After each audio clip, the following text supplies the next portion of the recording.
Open the Bible in the book of Hebrews in chapter 13, 5 and 6. This is a Bisaya nga translation. Bantayi ang inyong kinabuhi nga mahalikay sa pagkamahigugmaon sa salapi o himoa nga matagbaw kamo sa inyong mga naangkon karon.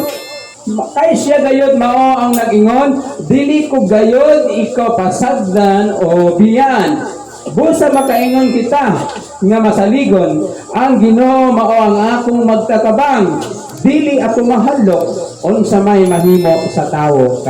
Kita ba sa tua na makaingon that God is enough? Para ba sa imo kontento ba ka sa imong nabanaron?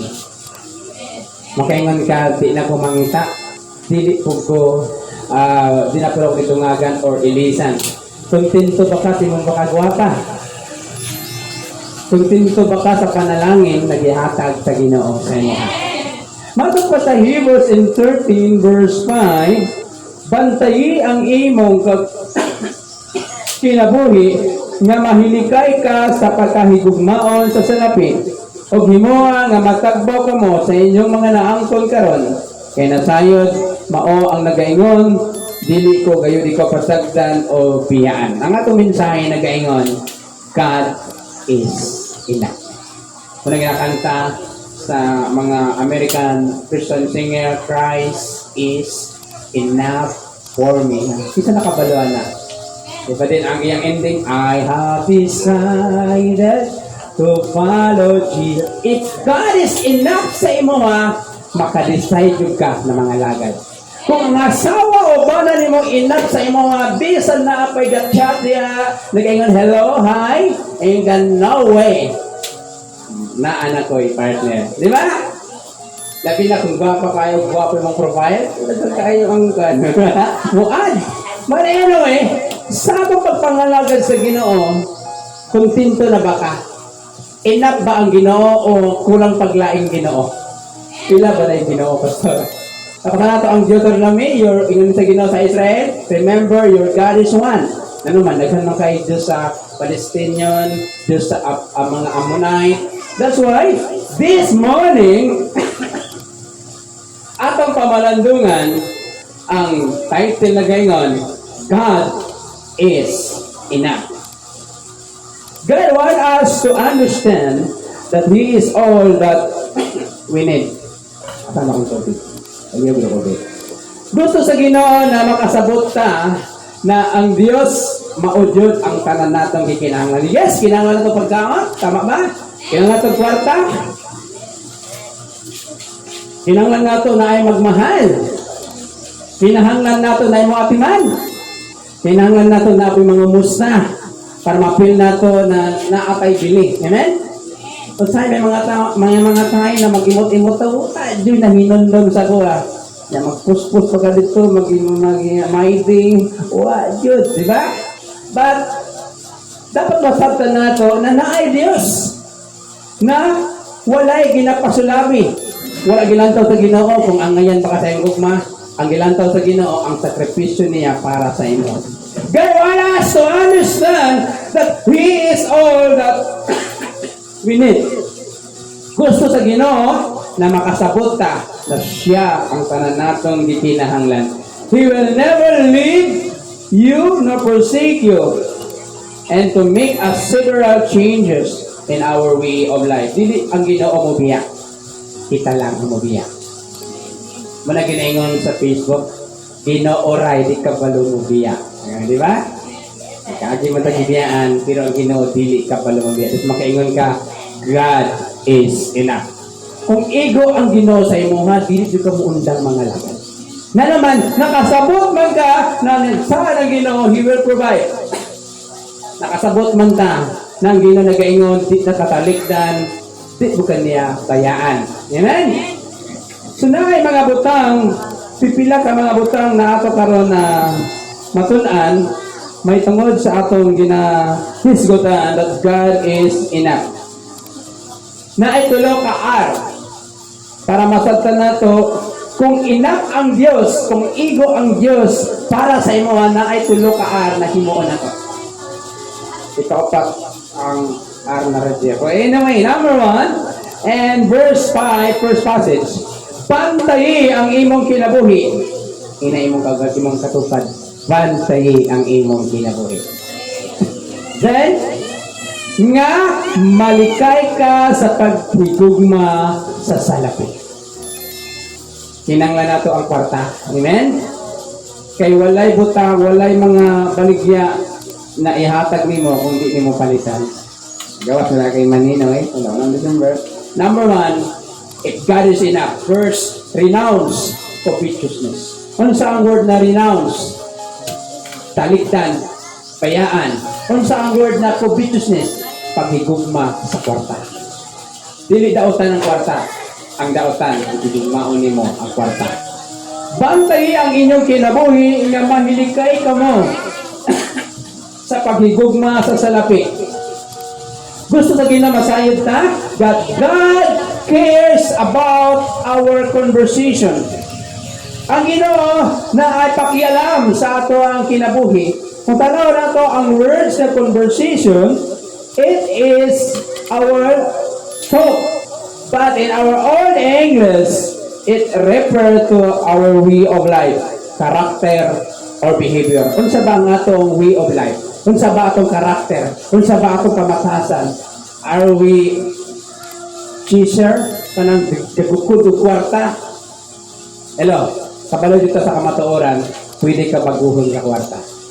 Kung dili ka prepare. Amen? Pag dili anda may mga kasing-kasing, kaya ka baguhon. Matingala yung silingan, matingala yung mga parente, di nakamakontak, di nakamureply. Na naman, kay huna-huna ni mo, mangayo na po ni, mangumusta lang, manghulam na po ni. Sila, realidad magula, no? Kaya, kumusta ka? Okay ra, pahulam ako, Pete. Uy, saan pahulam na ako sa inyo, Kinihinkam simbahan sa anyway. So, I encounter. So, ina ko, maaya kayo na. Salamat kayo na kanahuna ka na kurasahan ko. Kay lagi ning mga pastor sinaw tanan, sinaw buho, sinaw agtang, sinaw sapatos, so kabalo sinaw kurang bulsa. Pero salamat na pag itago-tago gamay. Amen.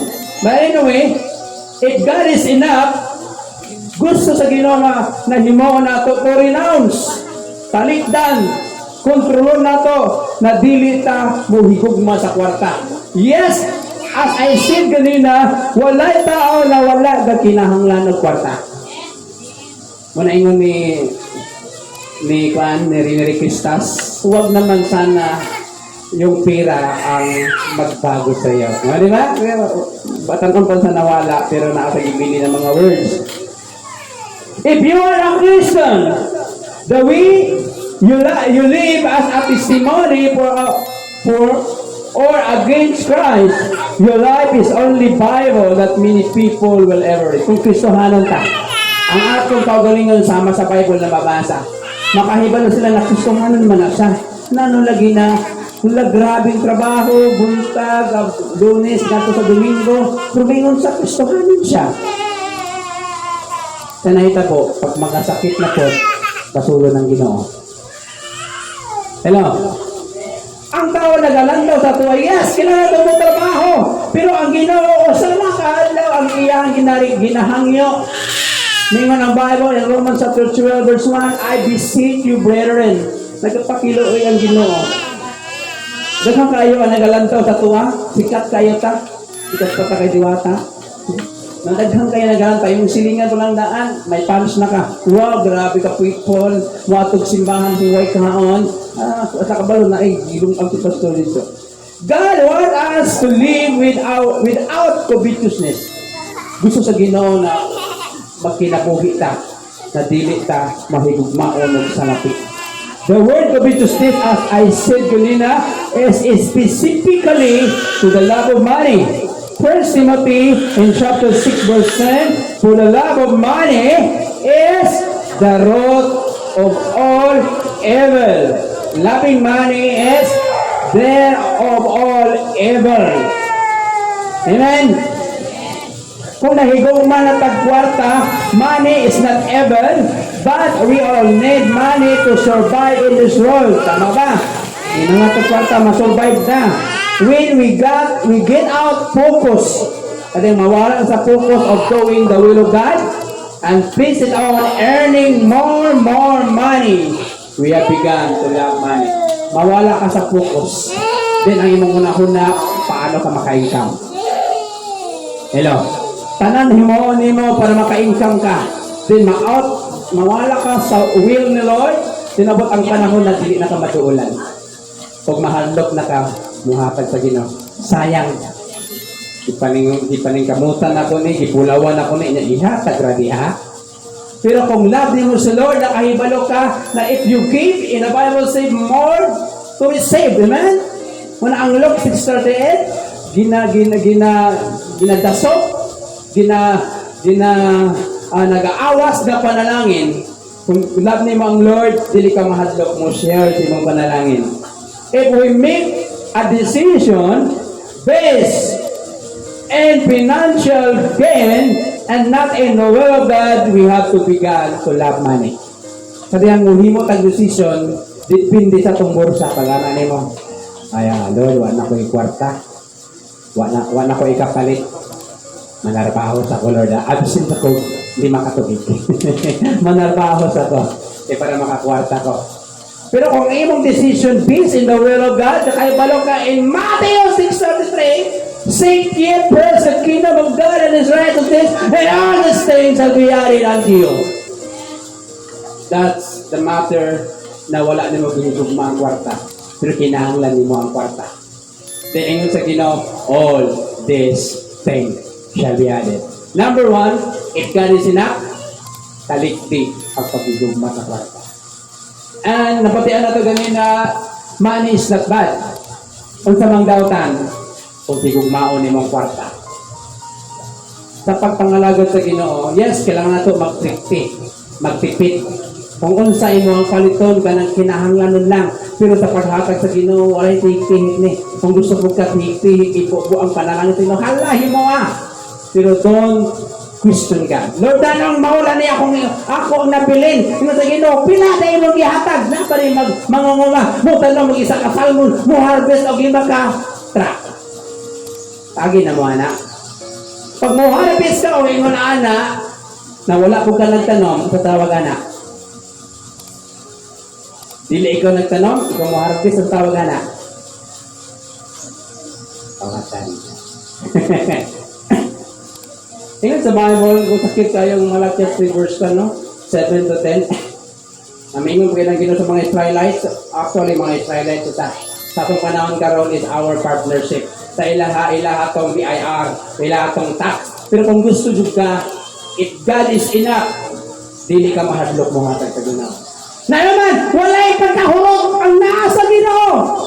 Philippians 4:19, but my God can supply according to His riches and glory, not according sa imong income, not according sa ihatag, sa nainaw hatag, but according to His glory.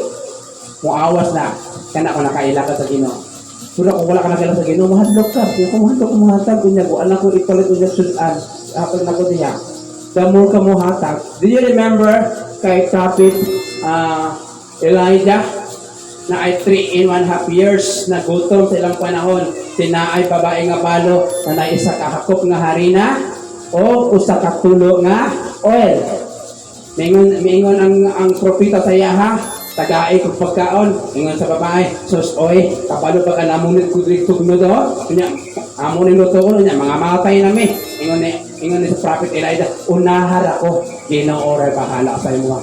So dito po. Patulog ka itong igwa, dun na hurot. Ang isa ka, hakop nga harina. Gusto ba ka may tabo sa inyo, anak? If God is enough, hindi ka mahadlok mo hatag. If God is enough, hindi mo higugmaon ng kwarta. If God is enough, hindi ka maghimog decision, sumala sa imong finansya na mga lagot sa Ginoo. Ano ka mga lagot karong panahon na dapat manarbaho tabalan. Kaya wala tayo, ikapalit. Pero if God is enough, hindi ka mahadlok.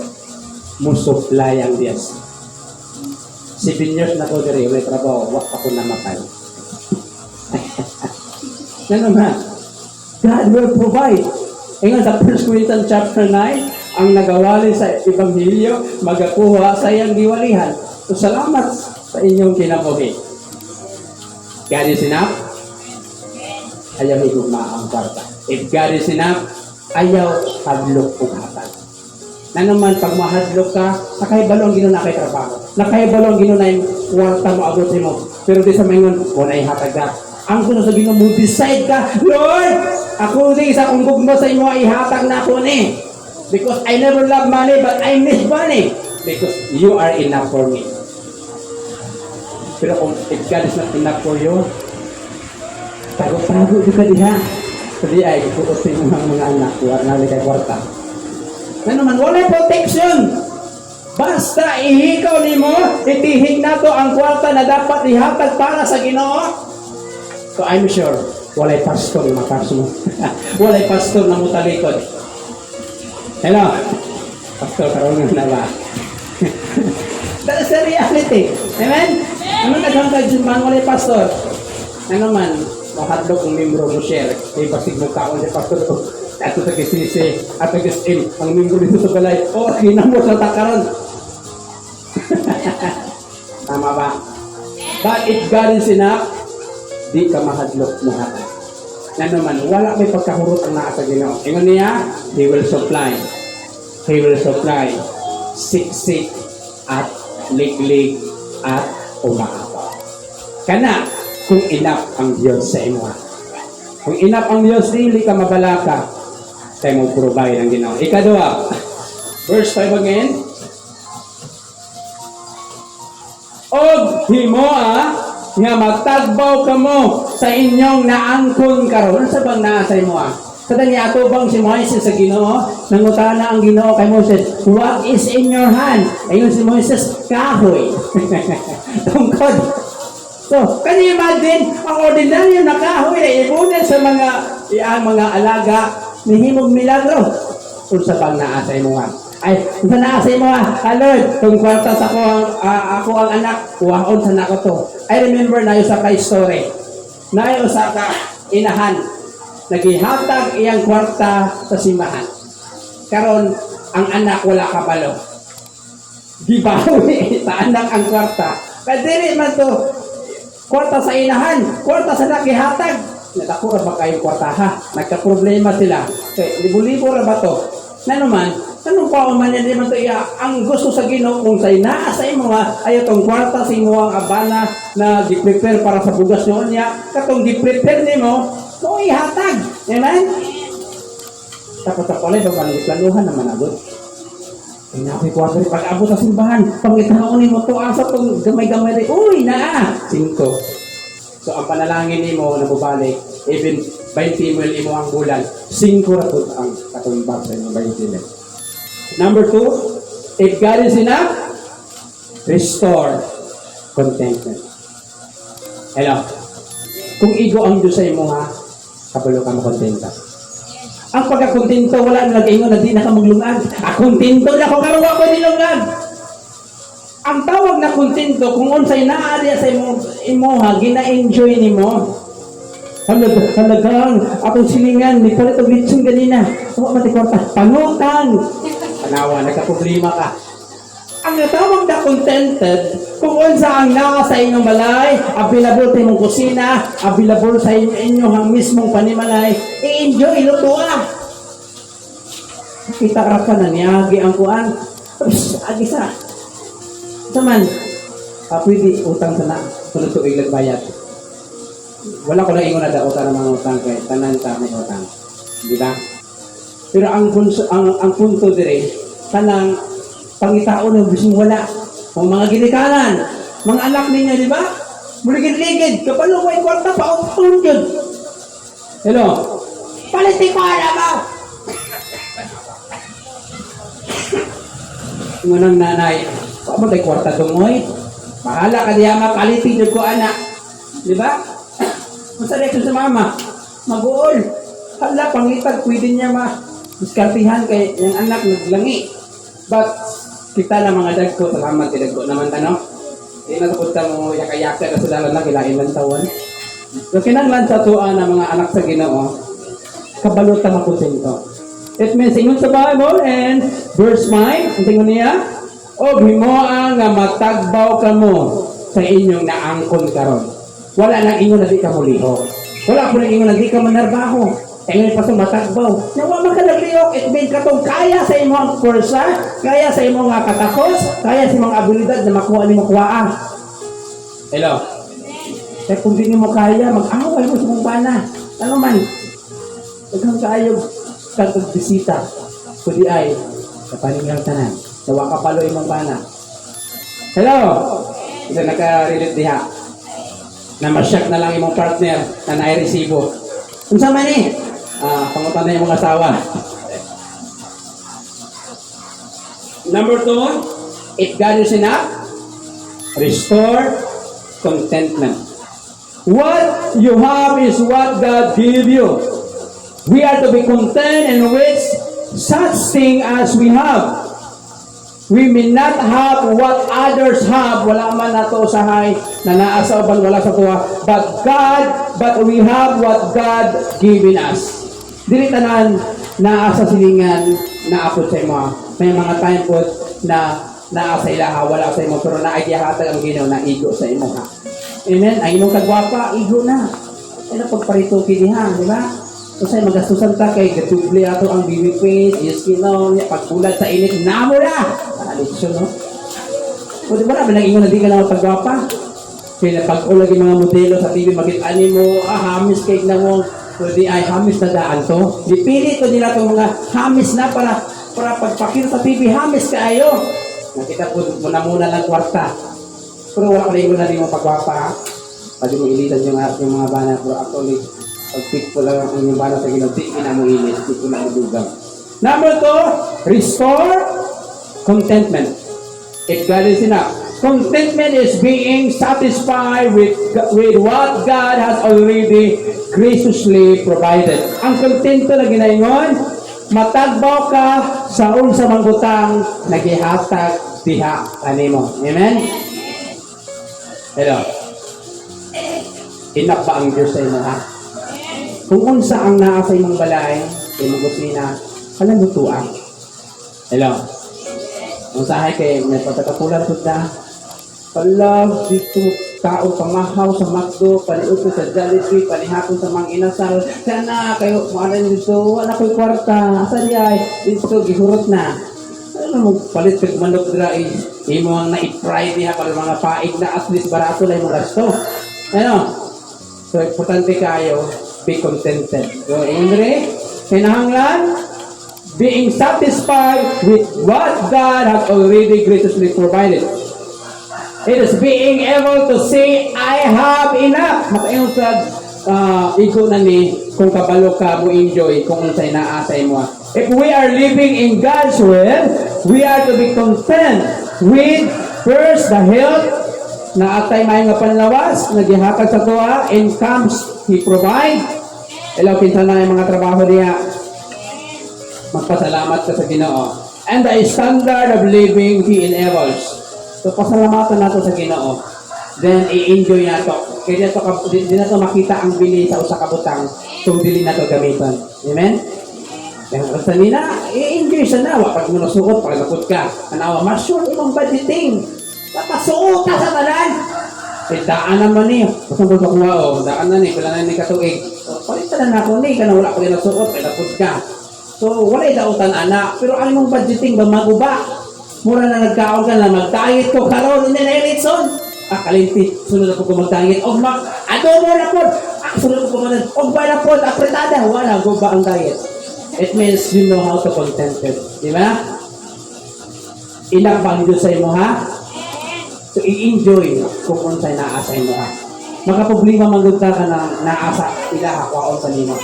Mo na hinungdan na magkagubot inyong pamilya. Amen? Nayo sa ka magsilingan. Ang usa kay naama ikasarang, ni palit og ban. Rate. Ako kay Hoy, ang pinakala ko, pakita niya, uy, pag-ungrit niya dito sa lugi, utang po sa nag-mall po sa. Karon nagpagdako nga TV ang silingan. Sa TV, hindi naman ka pwede makautang kaya pa sa kabayan. Ang gihimo niya, palit taganti na! Para pakita na ko sa TV. Kung sa kayo manggod, pag kita contented, sa ato pagpangalagad, ato ang kung sa'yo na atatuwa, mo abot niya o ginahingay tubo ang sina. Hello? Pag di ka contented, kung sa'yo naasa mo masina ka sila. Awayo ni mong bana, palitin ko na kang na matama lang pag palitin ko na, tanawa, dito ka kauli sa balay. Hello? Pagpangalagad sa Ginoo, kinanglan ni contented. Dili daw ta na mangandoy ka na muda ko imong income basta kaya sa imong katapos. Finally, in verse 5, kay siya na gaingon, mao dili ko gayon ikaw pasagdan o piyaan.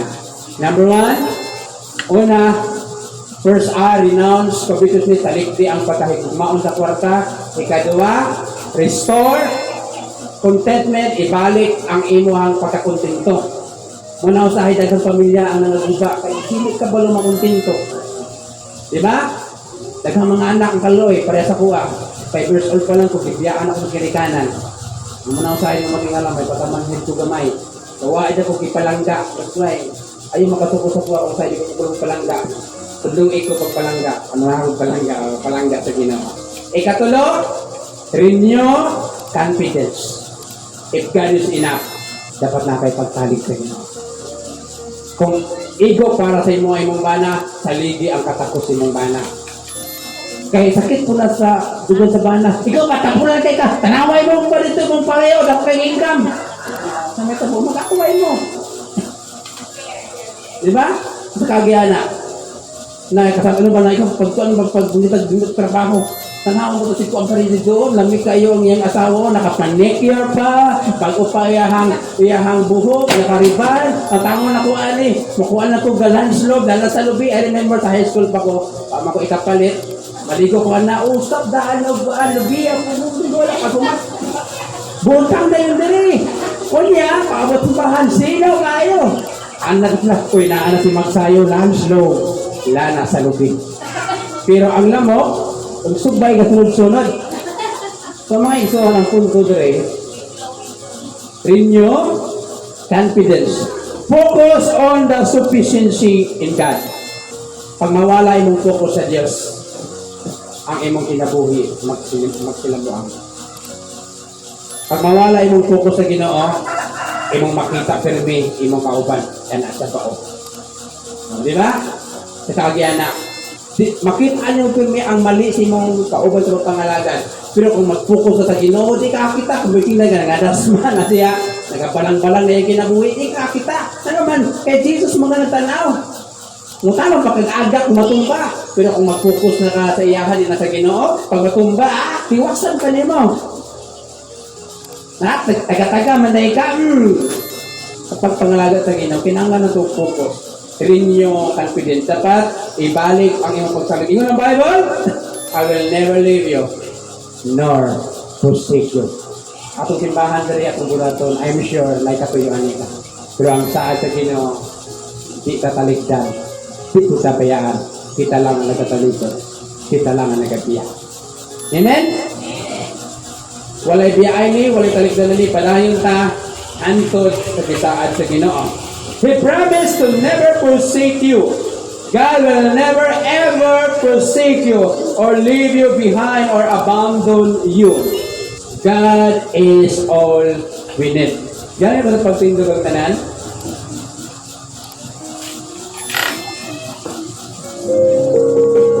Sa imo gitindog ang karolikson. Niabot ba sa imo sa punto na usahay makapangutana ka sa Ginoo, Lord, tanong dili man ko sama kadato sa akong silingan. Lord, tanong dili man ko ingon anak katalented sa iya, ha? Akong talent lang, ngunit itong kutsara, kailuwag pa. May mga panahon na atong i-compare ang atong kaugalingon sa langin. Mauna, maabot o nakabantay na ang kasina, may kamang na sa itong kasing-kasing o mangita tagpikil para lang matuman ang ato ang ginadesire. Nikas nakakaroon, gusto yun na makabalo ka o makahirap pahibalo sa Ginoo. Kung inap ang Diyos sa tuwa, una, hindi ka mo hadlok mo share sa panalangin para sa Ginoo. Kung inap ang Diyos sa tuwa, makabaluta makontento. Kung sa ina sa tuwa, kung ina ang Diyos sa tuwa, kabalo ka mo saling sa Ginoo. Atong itugyan karon sa Ginoo. Unsa ba nga sa mga desire? Kung para na sa Ginoo, makatabang sa iyong pamilya, I'm sure ihatag na sa Ginoo. Nakabalutan na ang tanang butang na ay iko nga panahon para niya na. Sa imong gitindugan karon ning suon. Istoryaha ang Ginoo. Unsa ba ang mga butang na usahay makalimot ka na ang Diyos di ay dili mo biya, dili magatalikod, dili magkatumbaya. So ibalik na to akong focus sa Ginoo. Hanggang na to ang Ginoo, Lord, ipabalik ang kalayo na akong nasinati kaniya to.